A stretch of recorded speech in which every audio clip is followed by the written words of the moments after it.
is 2004. A lot has changed in Hollywood at this point. CGI has improved greatly, superhero films were starting to be made, and sequels were in full effect, such as Shrek 2, Spider-Man 2, and of course, Alien vs. Predator. But we don't really talk about that guy. So with this influx of sequels, Hollywood decided to take a trip back to the Anaconda universe and give us all a new film. This time with a completely new cast, new director, and new direction. The film follows a group of researchers on an expedition through Borneo. The researchers aren't just here to be snake food though. They're on the hunt for a superflower known as the blood orchid. The blood orchid is supposedly a healing flower that would create astonishing breakthroughs in the medical world. So this film already has a better and more original plot than the first. So the researchers charter an old rundown boat, of course, and head on their way.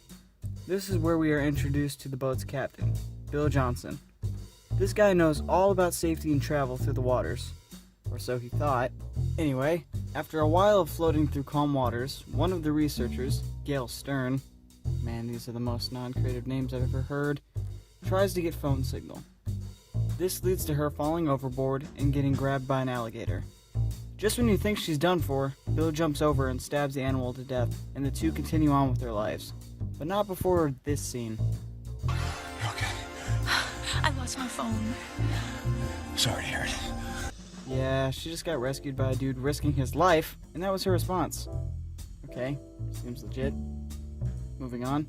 Next, the crew stay in the boat for a while until a frickin' waterfall comes out of nowhere, which I've stated in the previous review, things in this film universe just love to do. The effects for this scene, though, were really good for 2004.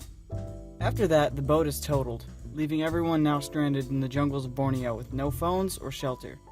The researchers now having no other choice than to go through the jungles and water on foot. They come across a path, but a huge problem lies ahead. The path goes through, you guessed it, water. They decide that there is no other choice and brave it. Man, was this a mistake. Here's where we have our first character death. One of the researchers, Ben Douglas, yet again with the great original names, gets attacked by an anaconda. This time, instead of using bad unneeded CGI, the attacks are more unseen, as we just see the character being dragged underwater. But then, it strikes, and way faster than the previous film's creature. Overall, the CGI in this film is really good for 2004, as well as way better than the CGI in Anaconda 1. The crew, now realizing they are being hunted by a huge threat, run like heck out of the water and into the woods. Here they come to the conclusion that this was an out-of-nowhere attack, and because anacondas are territorial, they shouldn't see any more for miles. Boy, were they wrong. Meanwhile, one of the researchers is just focused on finding the blood orchid for himself and his career. He sacrifices the rest of the character's safety doing this in the process. Yeah, there is a lot going on with this film. The crew stop again and come across some spider that can paralyze you. This foreshadows a later event where the second character death occurs. One of the researchers, Gordon Mitchell, man am I dumb with these names, gets eaten while paralyzed from a spider bite by a second anaconda. Yep, another one. The remaining characters then run for cover, and while doing so, stumble upon the blood orchid. Here is where we learn some major plot points. The blood orchid blooms deep in the jungles here, and the anacondas living by it live longer because the orchid works as a medicine like everyone thought it would. By causing the anacondas to live longer, they grow way bigger than usual anacondas. After taking some orchid samples, the researcher who wants the find for himself takes off with it, stranding the rest of the group. Meanwhile, Bill, Gail, Sam, and Cole, other generic name members of the team, are attacked by the anaconda once more.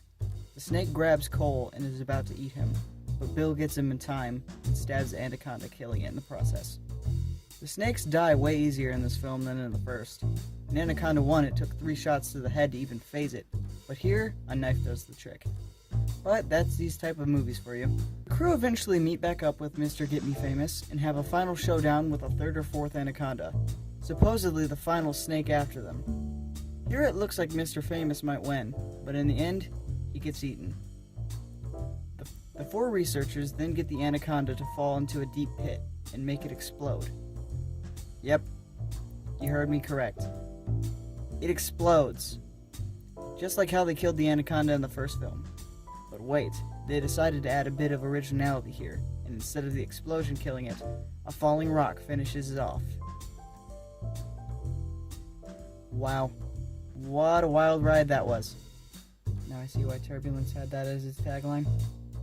Anyway, overall this film is a really good sequel, a surprising find in Hollywood, and films in general. The CGI definitely was an improvement compared to the previous entry, but sadly no practical effects were used like the snake puppet in the first film. The plot was stronger, and it explained why the Anacondas were huge, so I give it a plus for that. Finally, the characters seemed more relatable and fleshed out. All of this combined, I'd say make it a better film in my opinion, and a fun watch. But no, this isn't where the Anaconda film series ends. It was then followed up by 3 sequels. Direct-to-TV sequels, I should add. And I've been informed they're absolutely terrible. But hey, if this video gets enough likes, maybe I'll review them in the future. Let me know if you guys would like to see that in a future episode in the comments down below. Don't forget to like and subscribe. Thank you guys for watching, and see you next time.